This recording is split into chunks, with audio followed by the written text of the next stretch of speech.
The most significant thing about it is when I realized that a lot of those who discussed before the discussion was surprised and shocked by what's happening within Europe. I mean, how people are being discriminated or being excluded from privileges or rights that other people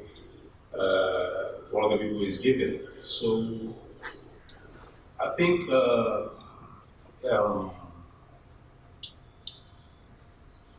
when we take a lot of things for granted, some people take things for granted, but we shouldn't. And I think this is the most important thing that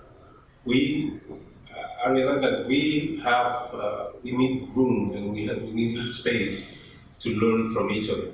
We need opportunities like this to learn from each other, to learn what's happening in the UK, in Greece, in Spain, in Sri Lanka, everywhere. So I think it was a great opportunity for people to exchange different perspectives. One of the things I found to be quite interesting and very meaningful to me was taking very sort of political questions about very urgent things that are happening in our communities and on our planet, and connect it with our emotional selves to the level that we've been doing here. It's and I could just, and the most meaningful stuff for me to witness and experience has been how things are just connecting, together. And the more we connected these ideas and thoughts and passions, the more trust we started to experience that sort of had its climax here in the circles. And I think that that method of experiencing that, even if we're in a very diverse groups, we're all driven by the same. It's difficult to find the right words for it, but we're all driven by the same currents.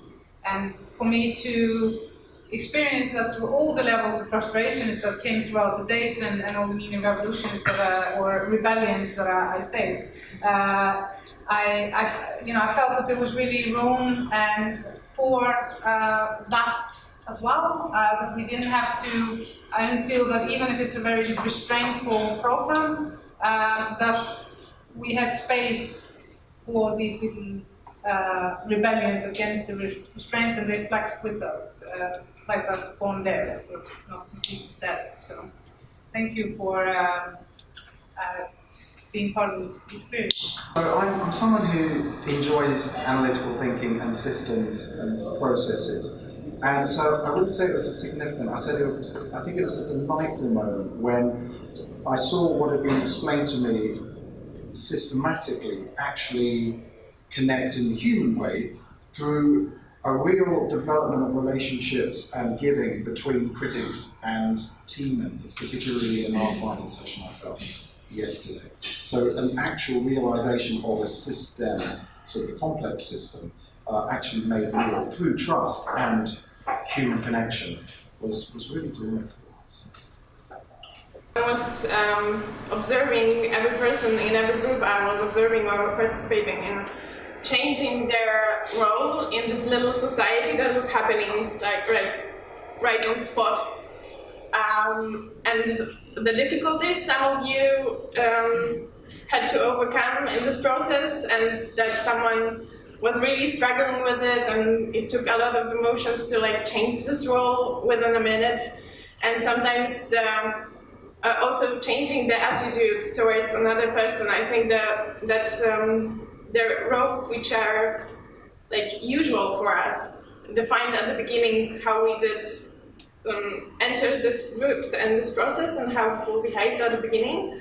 And I felt at the beginning when we started to choose the champions, or champions get to choose themselves for being a champion, it was a very power play for me, and it was too much. I just backed out from this process because I couldn't manage to try to be in the position of power at the beginning of the process, it was very, very difficult for me. But at the end of the process, that means today, something different happened, very different, because this power play is usually, it takes people to like restrict their emotions and get very in the role and like becoming less of themselves. And what I observed at the end, it was like, you know, pure emotions and very open communication. So it was like the beginning and the end of the process, they they showed me how important this model is to use and show people who can they at the end who can they become. So it's the one thing.